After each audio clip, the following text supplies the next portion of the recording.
Hello, everybody, and welcome to the very first episode of Symbiote Podcast, where two friends discuss movies, comics, TV shows, and much more. Today, on the very first episode, we are going to be discussing the Batman movie. Dashan, do you want to lead it? Yes, thanks, Gaurav. So, the Batman, as we know it, is going to be directed by Matt Reeves. Now, if you go back to his filmography, I have been a big fan of Matt Reeves since Cloverfield. Have you seen that one, Gaurav? Oh, I remember that. We used to watch it all the time.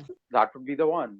And after Cloverfield, he directed Let Me In. I haven't seen that one. However, I really like Dawn of the Planet of Apes and War for the Planet of Apes. And that gives me some hope that maybe this Batman movie will get right what DC hasn't been able to get right since a few movies now. And DC have had troubles getting stuff right in the past, so let's hope for the best for this one. What are some of the things that you're looking forward to the most in the upcoming movie?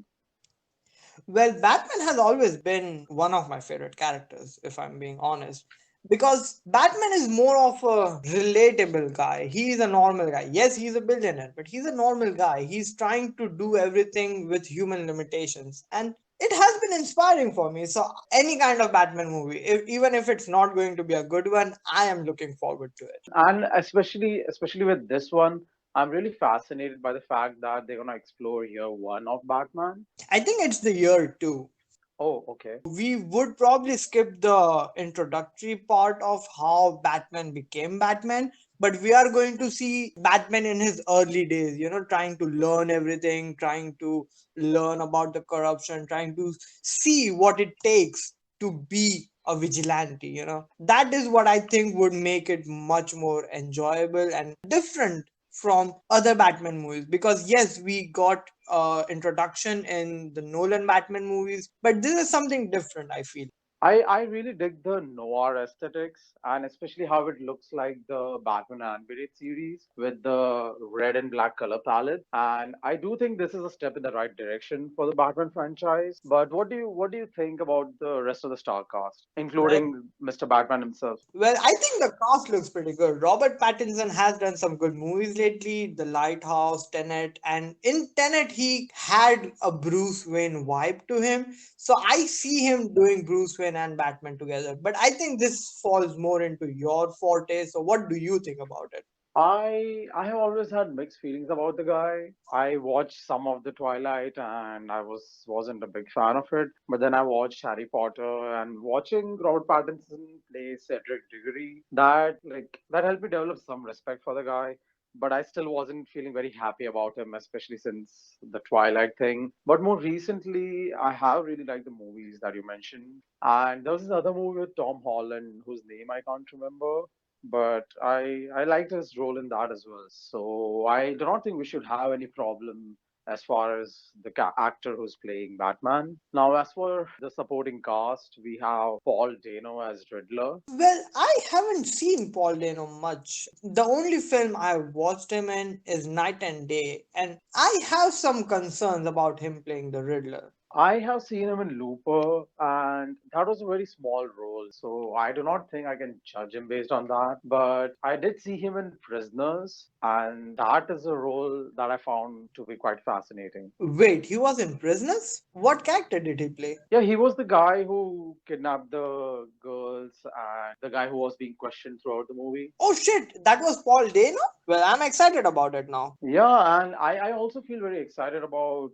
Penguin being played by Colin Farrell because Batman is one of those franchises where the supervillain adds a lot to the story. Like if you see the comics, if you see the previous shows and all, you might just feel that each time there's a new supervillain, there is a thematic layer to the story which makes him fighting different supervillains completely different as compared to each other. Yeah, I can see it. And did you know that Colin Farrell actually used a fat suit instead of actually gaining the weight? He Because, did? yeah, Wow. and I thought the dude legit gained some weight there. yeah, because I think he has some bad experience in the past regarding gaining some weight. So the fatso thing reminds me of Chris Hemsworth wearing that in Endgame, and like I'm just noticing how thematically different both of these movies are gonna be. For example, like in Endgame, it was supposed to be for a more humorous effect with like used around quipping and all. Do you think the Batman is gonna have quipping?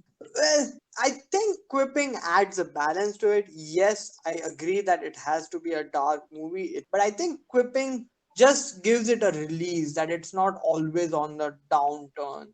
It gets a beat, it gives you a time to relax, and then it brings you down back to it. Yes, definitely. And I did like the humor in Christopher Nolan's Batman movies. But for example, if you see what Joss Whedon did with Justice League, the quipping thing didn't really make much sense. So I think, like, what do I think? Well, So if yeah, I don't think quipping might be that much of a good idea for the Batman.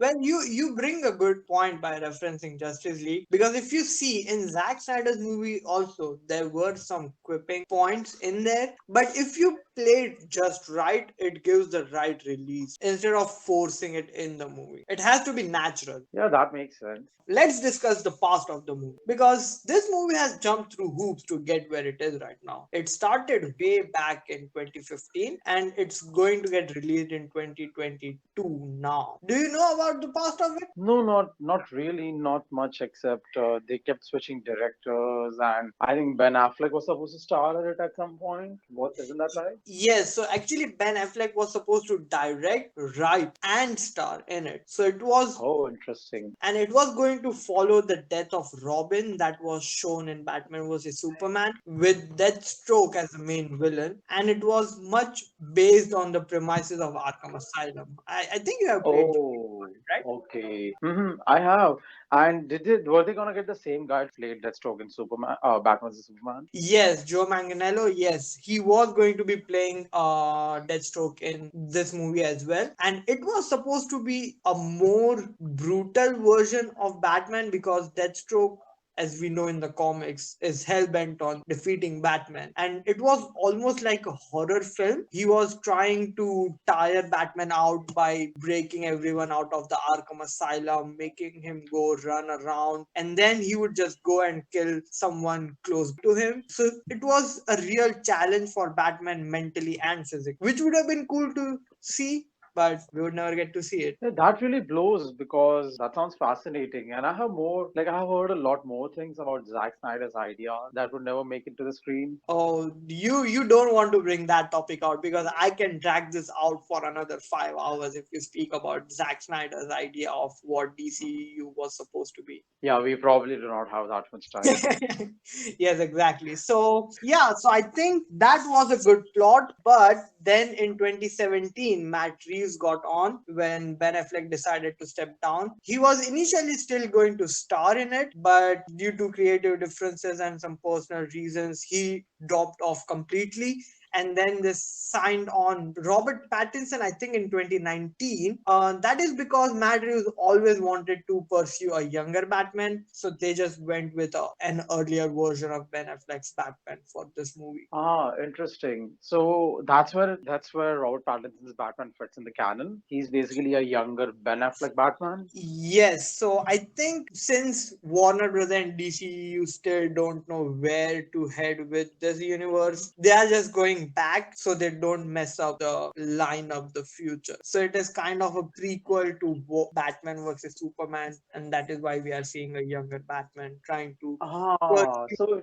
it must be like a coming of age story for Batman, wouldn't it? Maybe that's where we would learn what toughened him, and made him so, I don't know, cold maybe. Exactly, because if you have noticed, Ben Affleck's Batman doesn't have the rule of not killing people. Right. And Paul Dano's Riddler is supposed to be inspired by the Zodiac Killer. It probably would be the most brutal and gritty Batman movie ever we would see. Out of the way, Nolan, there's a new Batman director in town.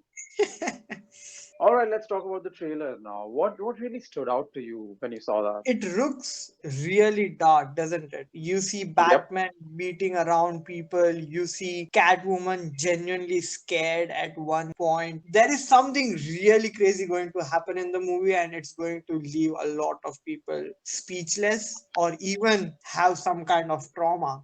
But what do you Well, think? What do you think would be the stakes in the movie? Because as we know, the women in Batman have often been used as fodder for Batman's character development, and we are in the world where we all know about fridging, especially since Deadpool 2 got critiqued for it. So we know that they aren't gonna kill a woman close to Batman or something like that. So what would be the stakes here? I think what here it's going to happen, since Batman is only in his second year of being Batman, he might learn the true asking price of being a vigilante, what he has to give up, what he needs to do. And he might realize that he's not strong enough to beat everything, and he would probably push himself, because we know Batman will try everything in his power to do what's right, and he's probably going to push himself over the edge to do what is right and to save the people of Gotham. So that might be where we see what made Batman how he is in the DCEU, where he kills people without even flinching. That's deep. And all I liked in the trailer was that the action scenes were cool. But okay, I Well, guess this makes sense. Well, I have one complaint about the trailer. There was one shot where we see a lot of people just firing machine gun at Batman, and it kind of seemed odd, but it is a comic book movie, so I would just flow with it.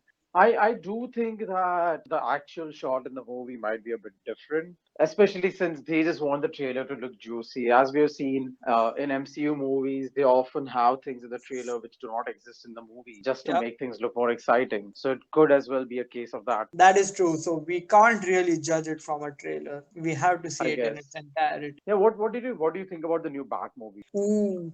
Well, I like a good muscle car, but I know a Hmm. lot of people hated on the Batmobile for some reason, but I liked it. It's different because it's not a supercar with tank-like features on steroid. It's much more grounded. You see that he's learning everything. So he just took a muscle car, he just converted it into a Batmobile. He had probably armor plating on it, and he just went with it. Or maybe he just hasn't required a tank yet.